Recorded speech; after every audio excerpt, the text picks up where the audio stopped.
আজ 12ই ডিসেম্বর শুক্রবার। দেখে নিন আজকের বাছাই করা 15টি গুরুত্বপূর্ণ খবর। শুরুতেই হেডলাইন্স। গাছে কাঁঠাল গোফে তেল, নতুন দল গড়া নিয়ে হুমায়ুনকে কটাক্ষ করে পিকের উদাহরণ দিলেন দিলীপ ঘোষ। বাঁকুড়ায় 200 জন মুসলিম যোগ দিলেন বিজেপিতে। এটা বাংলা, উত্তরপ্রদেশ নয়। ব্রিগেডে প্যাটিস বিক্রেতাকে মারধরের অভিযোগে সরব মমতা। বদলও হবে, বদলাও হবে। আমতার জনসভা থেকে পরিবর্তনের ডাক শুভেন্দুর।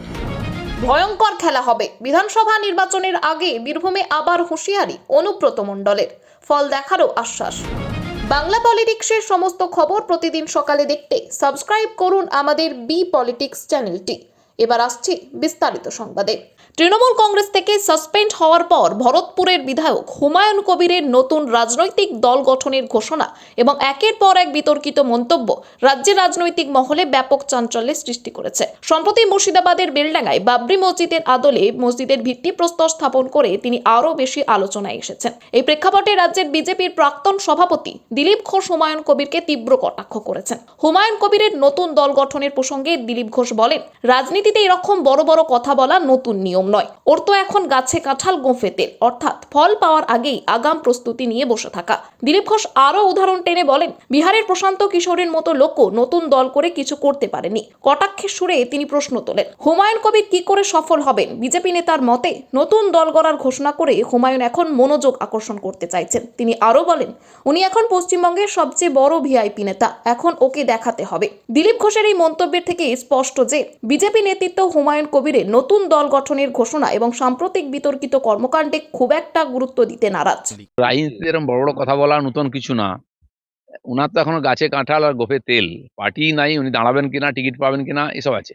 বিহারে আমরা দেখলাম একজন রাজনীতি বিশেষজ্ঞ যিনি ভোটে জেতান, তিনি খাতা খুলতে পারেননি। প্রশান্ত কিশোরের মতো লোক বলেছিল এটাই যে আমরা নির্ণয় করবো এত সিট পাবো। তো সেই লোক যদি ফেল হয়ে যায়, রাজনীতিতে অনেক বড় বড় হাতি ঘোড়া ডুবেছে। সেজন্য এসব কথা না বলে, হ্যাঁ আমি ওনাকে বলছি, উনি অভিজ্ঞ রাজনীতিবিদ। যদি মনে হয় যে মমতা ব্যানার্জি ঠিক করছেন না, বিশেষ করে মুসলিম সমাজের জন্য যেভাবে ববি হাকিমকে আক্রমণ করেছেন, তিনি যদি সমাধান করতে চান, নতুন পার্টি তৈরি করুন, আইএসএফ এর মতো সেটিং করবেন না। এবার অধীর রঞ্জন চৌধুরীকে আক্রমণ করলেন হুমায়ুন কবির। অধীর চৌধুরী লোকসভা ভোটে হেরে যাওয়ার পরও কেন এত সুযোগ সুবিধা পায়, সেই নিয়ে জোরালো আক্রমণ করলেন হুমায়ুন। তিনি ঠিক কি বললেন শুনে নিন। অধীর চৌধুরী কার দালাল? অধীর চৌধুরী এখনো পর্যন্ত 22 জন সিকিউরিটি, কবে লোকসভার নেতা ছিল, 2024-এর পার্লামেন্টে হেরে গিয়েছে। এখনো বিজেপির গভর্নমেন্টের 7 কামরা 2.5 বিঘি জায়গার উপরে দিল্লিতে বসবাস করছে। কোন সূত্র? আজকের দিনে সে এমপি নাই, প্রদেশ সভাপতি নাই, সে কিসের জন্য রাজ্য সরকার বা তাকে এখনো পাইলট কার দিয়ে রেখেছে? আর কেন্দ্র সরকারও তাকে পাইলট কার দিয়ে রেখেছে। 22 জন সেন্ট্রাল ফোর্স সিকিউরিটি দিয়েছে, তাদের স্যালারি ইনক্লুডিং করলে পার মান্থ অধীর চৌধুরীর বিরুদ্ধে পক্ষে কত টাকা গভর্নমেন্টের খরচ হচ্ছে সেটার আগে ক্লিয়ার করতে বলুন, তারপর অধীর চৌধুরীর কথার জবাব। বদলও হবে, বদলাও হবে। আমতার জনসভা থেকে পরিবর্তনের ডাক শুভেন্দুর। হাওড়ার আমতার জনসভা থেকে ফের পরিবর্তনের ডাক দিলেন বিরোধী দলনেতা শুভেন্দু অধিকারী। গত মাসে নন্দীগ্রাম দিবসে আসল পরিবর্তনের কথা বলার পর এবার তিনি স্পষ্ট করে জানালেন, বাংলায় শুধু বদল নয়, বদলাও হবে। 2011 সালে মুখ্যমন্ত্রী মমতা বন্দ্যোপাধ্যায় বদলা নয় বদল চাই স্লোগান দিয়ে ক্ষমতায় এসে প্রতিহিংসার রাজনীতি এড়ানোর বার্তা দিয়েছিলেন। এদিন সভামঞ্চ থেকে শুভেন্দু বলেন, মমতা বন্দ্যোপাধ্যায়ের নেতৃত্বে পশ্চিমবঙ্গে অধঃপতন হয়েছে। পশ্চিমবঙ্গে জাতীয়তাবাদ বিপন্ন, বিকাশবাদকে প্রতিষ্ঠা করার জন্য বাংলায় পরিবর্তন আনতে হবে, যেখানে বদলও হবে, বদলাও হবে। শুভেন্দুর দাবি, পশ্চিমবঙ্গ জামাতদের হাতে চলে গিয়েছে, যে কারণে বাংলাকে বাঁচানো এখন এক ও একমাত্র সময়ের দাবি। তার কথায়, বাংলাদেশে যে কালচার, এপারেও সেই একই কালচার আমদানি করছেন মমতা বন্দ্যোপাধ্যায়। বাংলার একাধিক রেল প্রকল্প জমি জটে আটকে আছে, দিদি জমি দেবেন না। 91,000 কোটি টাকা দিতে চান প্রধানমন্ত্রী নরেন্দ্র মোদী। বিভিন্ন বিমানবন্দরের জন্য জমি চায় কেন্দ্র, এদিকে রাজ্য দেয় না। বিরোধী দলনেতার কথায়, আমতা উদয়নারায়ণপুরের কাজ নেই, বাড়ি ছেড়ে অন্য রাজ্যে চলে গেছেন লোকজন, এর জন্য দায়ী মমতায়। রাজ্যে শিল্পের বেহাল দশা, পরপর জুট মিল বন্ধ, বাংলায় আয়ুষ্মান ভারত করতে দেননি, উন্নয়নকে ধ্বংস করে দিয়েছেন, রাজ্যের অধঃপতন হয়েছে। বাংলাটাকে জামাতদের হাতে চলে গিয়েছে, তাই পরিবর্তন দরকার। বিজেপি এলে মাফিয়া সিন্ডিকেট রাজ থাকবে না। শুভেন্দুর এই বক্তব্য থেকে স্পষ্ট, আসন্ন নির্বাচনে বিজেপির বদলার রাজনীতিকে হাতিয়ার করতে চাইছে। পরিবর্তন সংকল্প যাত্রা তোমাদের বুকের উপরে দাঁড়িয়ে করে দিয়ে গেল।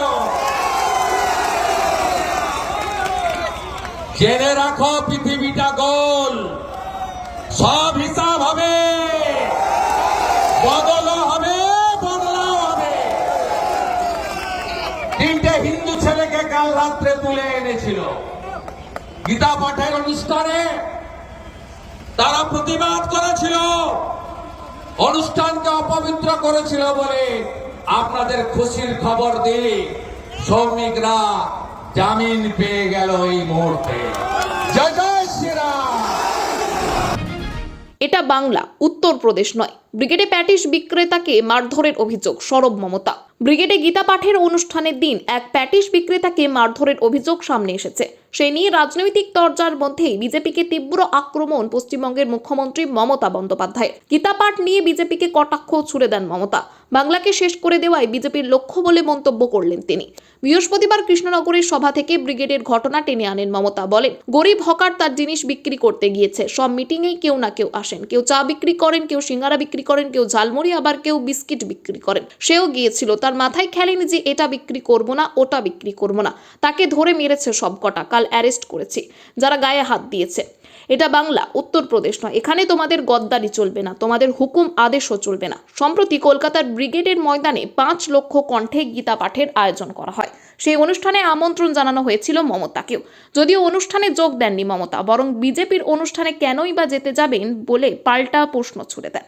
এদিন সেই গীতা পাঠ নিয়েও বিজেপিকে আক্রমণ করেন। বলেন, এরা যে গীতা পাঠের কথা বলে, আমরা সবাই তো বাড়িতে গীতা পাঠ করি, তার জন্য পাবলিক মিটিংয়ের কি দরকার আছে?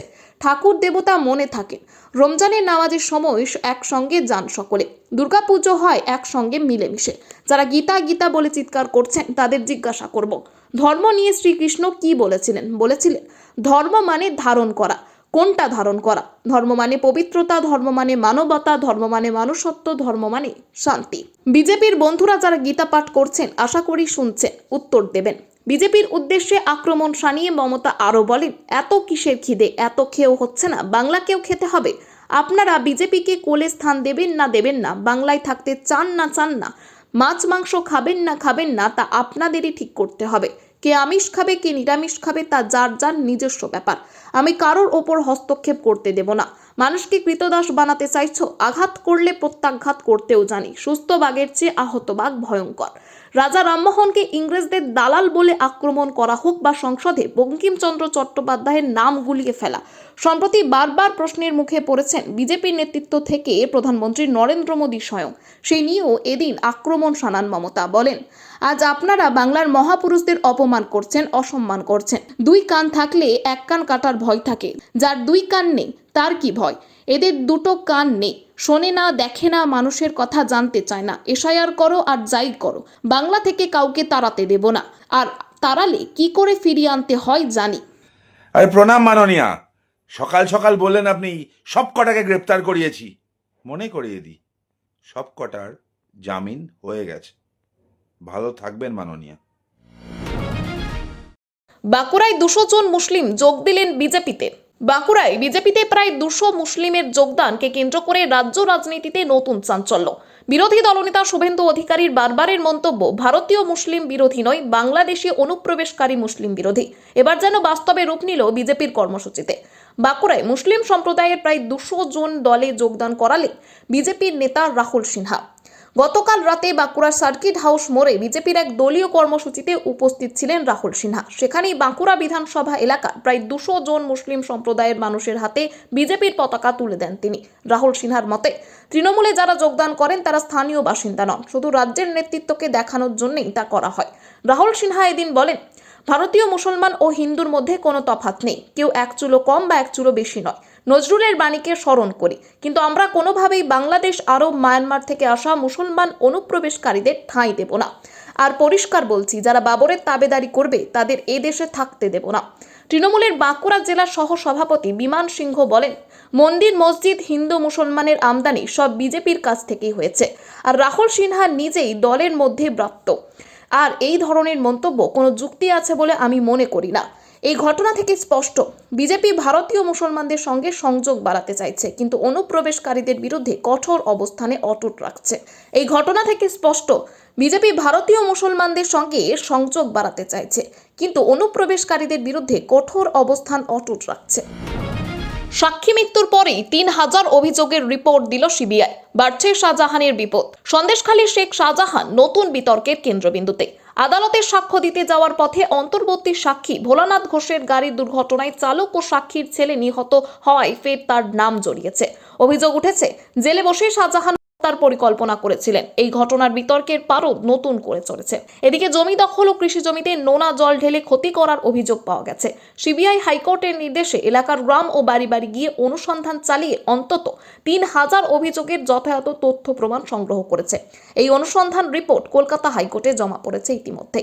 শাহজাহানের ভাইয়ের নেতৃত্বে এলাকার মধ্যে তার বাহিনী জোরপূর্বক জমি দখলের কাজে লিপ্ত ছিল।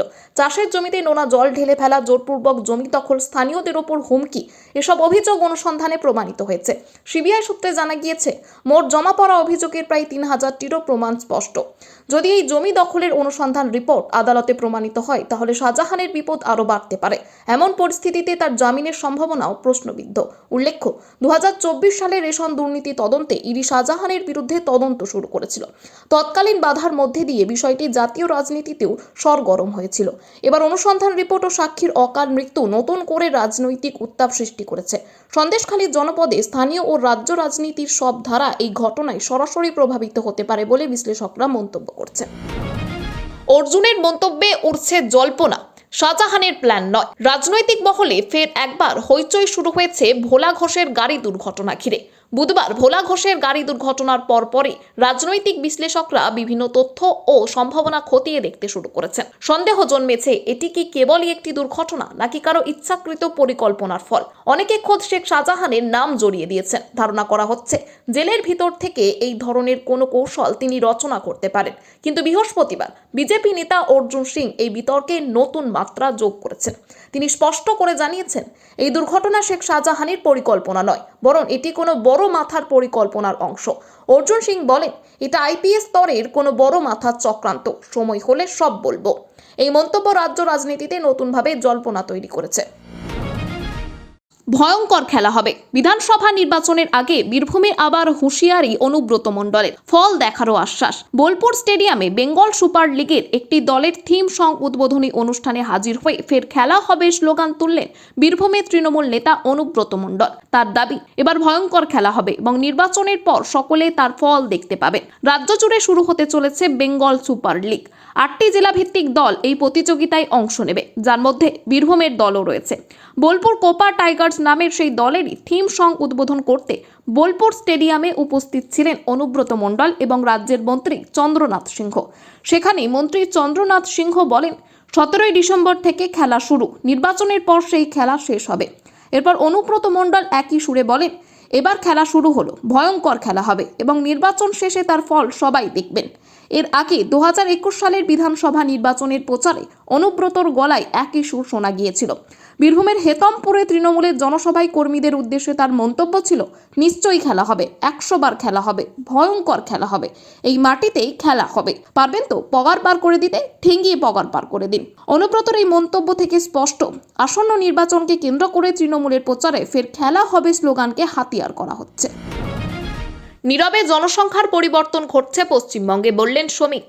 রোহিঙ্গা ও বাংলাদেশি অভিবাসীদের জন্য পশ্চিমবঙ্গ সহ গোটা ভারতে জনসংখ্যার পরিবর্তন হচ্ছে। বৃহস্পতিবার সংসদের বাইরে সাংবাদিকের মুখোমুখি হয়ে এমনটাই দাবি করলেন রাজ্যের বিজেপি সভাপতি শ্রমিক ভট্টাচার্য। বেশ কিছু রাজনৈতিক দল এই অভিবাসীদের সাহায্য করছে বলে জানান তিনি। এই নিয়ে তৃণমূলকেই বিজেপির রাজ্য সভাপতি আক্রমণ করেছেন বলে মনে করছেন রাজনৈতিক মহল। শ্রমিক বলেন, ভারতীয় জনতা পার্টি ৮০ দশকের মাঝামাঝি থেকে বলে আসছে, নীরবে জনসংখ্যার পরিবর্তন ঘটছে পশ্চিমবঙ্গে। পাশাপাশি জনসংখ্যার পরিবর্তন হচ্ছে গোটা দেশেও। পশ্চিমবঙ্গের সীমান্ত এলাকাকে ব্যবহার করে বিহার ও ঝাড়খণ্ডের সীমাঞ্চল ও বনাঞ্চলের জনসংখ্যার পরিবর্তন হয়েছে। তিনি আরও বলেন, দুর্ভাগ্যজনক বিষয় যে রোহিঙ্গা ও বাংলাদেশি অনুপ্রবেশকারীরা একসময় ধর্মের নামে গোটা দেশকে ভেঙে দিয়েছিল, তারা আবার ভারতে ফিরে আসছে। দার্জিলিংয়ে গিয়ে দেখুন, নর্থ ইস্টে গিয়ে দেখুন, ভারতের যে কোনো রাজ্যে গিয়ে দেখুন, সেখানে বাংলাদেশি রোহিঙ্গারা ঢুকে রয়েছে। আর ভোট ব্যাংকের নামে বেশ কিছু রাজনৈতিক দল ওই অনুপ্রবেশকারীদের নাম ভোটার তালিকায় তুলেছে। এই ধরনের রাজনীতির কারণে আমরা আমাদের দেশের সুরক্ষার সঙ্গে সমঝোতা করছি, যা কোনো দিন চলতে পারে না। তবে তৃণমূলের তরফে বারবার দাবি করে আসা হচ্ছে সীমান্তের দায়িত্বে রয়েছে বিএসএফ, তাদেরকে নিয়ন্ত্রণ করে কেন্দ্রীয় সরকার। ফলে ভারতে অনুপ্রবেশকারীরা প্রবেশ করছে কি করে, এক্ষেত্রে দোষ কার, বারবার প্রশ্ন তোলা হয়েছে বাংলার শাসক দলের তরফ থেকে। উত্তরপ্রদেশের অযোধ্যার রাম মন্দিরের আদলে এবার সল্টলেকেও রাম মন্দির, থাকছে হাসপাতাল সহ আরও সুবিধা। সল্টলেকে অযোধ্যার রাম মন্দিরের আদলে নতুন রাম মন্দির নির্মাণের উদ্যোগ নিয়ে পোস্টার হোর্ডিং পড়েছে সিটি সেন্টার, করুণাময়ী সহ বিভিন্ন এলাকায়। উদ্যোগের নেতৃত্বে রয়েছেন বিজেপির প্রাক্তন মণ্ডল সভাপতি তথা রাম মন্দিরের আহ্বায়ক সঞ্জয় পয়রা। পোস্টারে মন্দিরের পাশাপাশি স্কুল, হাসপাতাল গড়ার প্রতিশ্রুতি দেওয়া হয়েছে এবং 1 টাকা করে দানের আহ্বান জানানো হয়েছে। সঞ্জয় পয়রা জানিয়েছেন, বিধাননগরে প্রায় 4 বিঘা জমিতে রাম মন্দিরের সঙ্গে হাসপাতাল, স্কুল, নারী শিক্ষা কেন্দ্র, বৃদ্ধাশ্রম গড়ে তোলা হবে। আগামী 26শে মার্চ রামনবমীর দিন সকাল 10টায় ভূমি পুজো ও শিলান্যাস হবে। অনেকে জমি, নির্মাণ সামগ্রী ও মূর্তি দানের আগ্রহ প্রকাশ করেছেন, তবে জমির অবস্থান প্রকাশ করা হচ্ছে না, কারণ প্রকাশ করলে বাধা আসতে পারে বলে মনে করেন তিনি। এখন থেকেই প্রচার শুরু হয়ে গেছে। খবর আজকের মতো এখানেই শেষ। আবার আসছি আগামীকাল সকালে। পরবর্তী খবরের জন্য সাবস্ক্রাইব করুন বি পলিটিক্স চ্যানেলটি।